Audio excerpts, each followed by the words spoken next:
Hello, everyone. This is All Star Hoop Talk with Shane. And Ethan, because every team needs an all-star. All right, Ethan. So, what are we going to talk about today?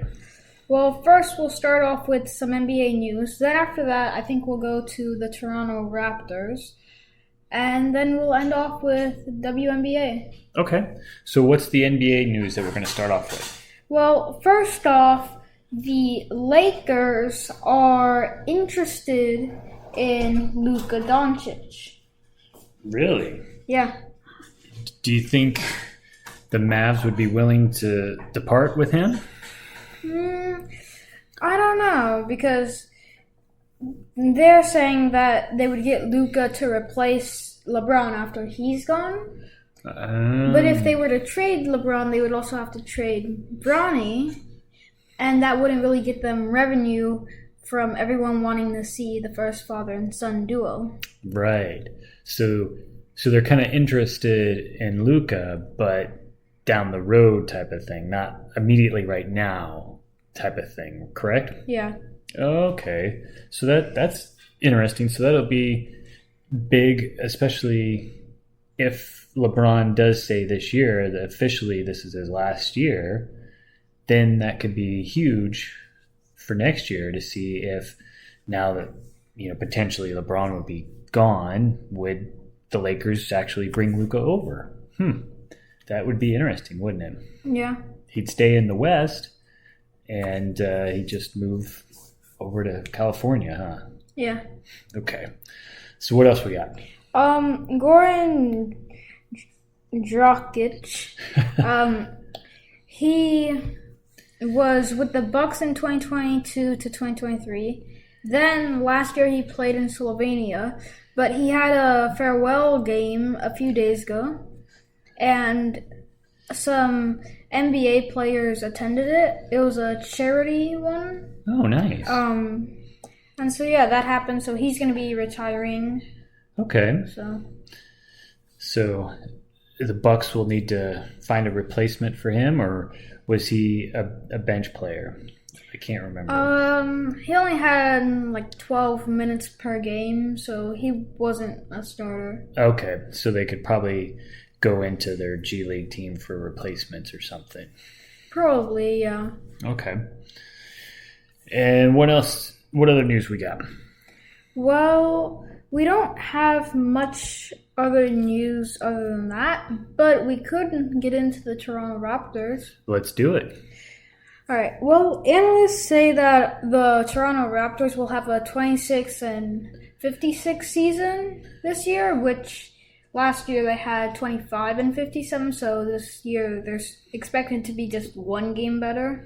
So they're basically going to be in the same situation this year as they were last year. They're not really improving any, but they're not getting any worse either. Correct? Yeah. So is that good or bad, or do you think like the Toronto fan base is not going to be happy with that? Well, there are a few outcomes. They could get a good pick in the draft, or they could trade that pick for some better players than what they have now and add that to their roster. Okay. Because they're projected to be the 11th seed, so they would just barely miss the play-in tournament, and they would be right behind the Chicago Bulls. Okay. So if they work hard and everybody kind of stays healthy, they have a chance of actually making it to a play-in tournament if they beat the analyst expectations, correct? Yes. So they've got a chance, but they've got to really work for it and fight for it and not just be complacent with how their season is going, correct? Yeah, and the Chicago Bulls are expected to be ahead of the Raptors by 4 games. Even though they will not have DeMar DeRozan anymore? Yeah, and that's probably why they would have a 30-52 record. Wow. So, but the East has a pretty stacked conference, though. You've still got, the Celtics and the Knicks and everything like that. So you're going to have some pretty serious competition still over there, aren't you? Yeah. At the beginning, at the top of the conference, there's a lot of competition, but once you get into the play-in tournament, the 7 and 8 seeds last year were above 500, and then the 9 seed was so far behind the 8 seed. Oh. So for others, there's a lot of competition. For some, there's not really.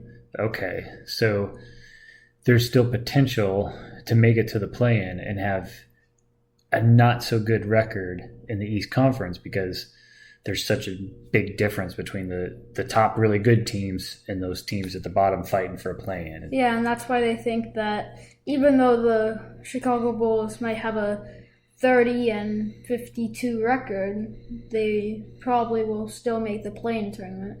That's crazy because that's a losing record, but still making it into the play-in, correct? Yeah.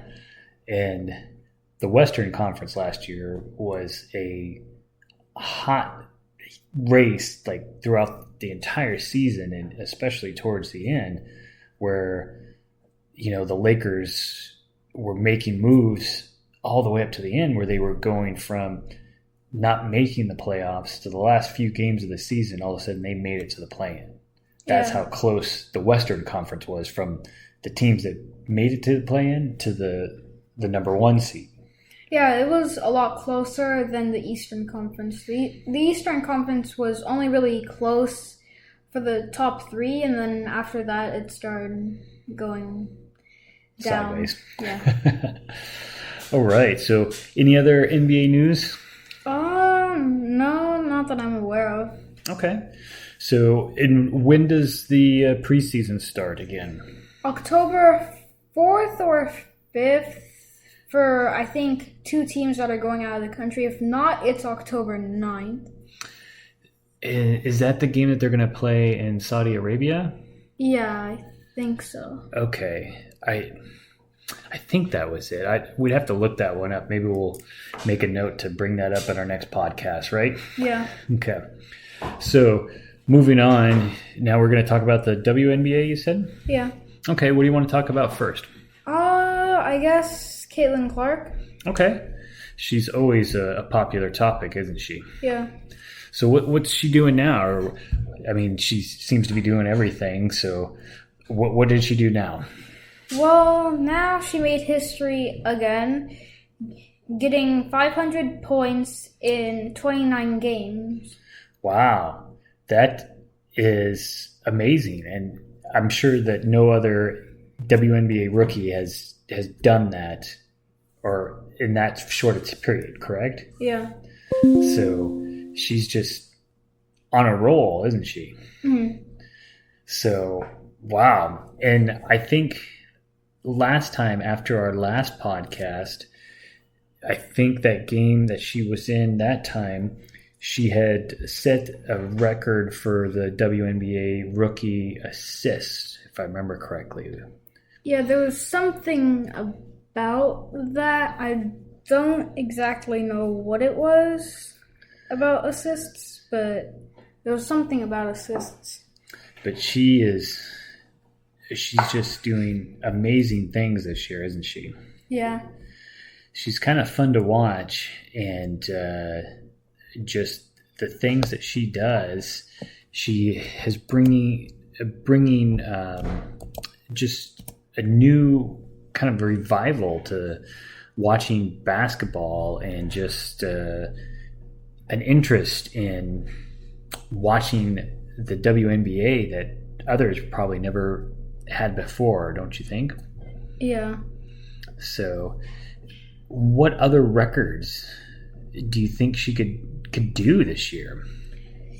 I don't know. There's a few that she said I didn't even think of before. Yeah. She's averaging 17.9 points a game, and she's got over 500 points for the season, over 200 assists, and she's just made a lot of 3-pointers as well. And she's close to making, almost 100 3-pointers already. So that's just amazing, isn't it? Yeah. So she just continues to dominate the WNBA and setting records and everything like that.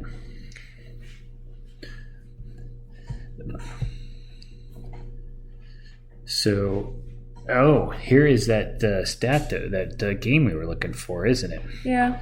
Tell us about it. All right, so on October 4th, we'll be having the Denver Nuggets going up against the Boston Celtics in Saudi Arabia. Actually, no. Abu Dhabi. And then it looks like the Minnesota Timberwolves and the Los Angeles Lakers will also be going up against each other on October 4th. In Palm Desert. And then the other Abu Dhabi game against the Celtics and Nuggets will take place on August 6th. So, and it all says it counts for preseason. Right. So preseason, I guess, starts October 4th. Yeah, that'll be fun to watch. We got just a little over a month away, don't we? Yeah. Okay, so now what else we got? Well, Angel Reese broke a record herself. And she is also a rookie this year, isn't she? Yep. And she's fun to watch, too. What's the record she broke? Well, she was the first player in WNBA history with 20 rebounds in back-to-back games. Wow. So she got 20 rebounds in 2 consecutive games. Yep. Wow. That's quite the feat, isn't it? Yeah, and right now she's averaging 12.6 rebounds every single game. 12.6. Wow. That's a lot. I mean, what did we say? Caitlin Clark was averaging like 17 points a game, 17.9, I think it was. So, and Angel Reese, her rebound is almost as much as Caitlin Clark's points per game average. So those 2 rookies are just amazing, aren't they? Yeah. So, and when they had the WNBA All-Star break, those 2 played together on the All-Star team against the USA Women's National Team, and it looked like they really enjoyed playing with each other and stuff. So, it'd be interesting to see if these guys can ever get to a point where they're playing with each other instead of always against each other, right? Yeah. Okay. What else we got? Well, in the WNBA standings, the Fever are still in 7th place, and right behind them are the Chicago Sky. Wow. So they're still kind of neck and neck there, huh? Yeah, and the New York Liberty are still the number 1 seed. And they still only have 5 losses, which is pretty impressive. Yeah, but the Connecticut Sun, they're not too close. Too far off? Yeah, too far. Yeah, they've got 22 wins, so they're just 3 wins behind the Liberty. And that's how many wins the Lynx have, too. So, yeah, it's starting to heat up. And when they get to the playoffs, do you remember how many teams they have into the playoffs? They shouldn't. It's just 8 teams. And there's no play-in tournament, so right now the Chicago Sky would just barely make it, and the Indiana Fever would make it. Okay. So there's still a lot on the line, isn't there? Yeah. And so the Atlanta team... Atlanta Braves. Yeah. They are... no, not Braves. I'm thinking of baseball. Baseball, yeah. They are just in the 9th seed. And so... Oh, Atlanta Dream. The Dream. So the Atlanta Dream, they're in the 9th seed, and they're just one game behind Chicago. That's how close that race is right now. So they got some work to go still, but they've got to keep fighting if they're going to stay in for the playoffs. Yeah, and since our last episode, the Connecticut Sun and Minnesota Lynx have already secured a spot in the playoffs, leaving Seattle, Las Vegas, Phoenix, Indiana, Chicago, and Atlanta still all in the hunt. If the playoffs started right today, Atlanta would be out and everybody above Chicago would be in. But it's still pretty tight after you get past really the 5th seed, because Phoenix is 16 wins, Indiana's at 13, Chicago's at 11, Atlanta's at 10. That's pretty tight. Yeah. And I can't remember when they start their finals. Do you remember?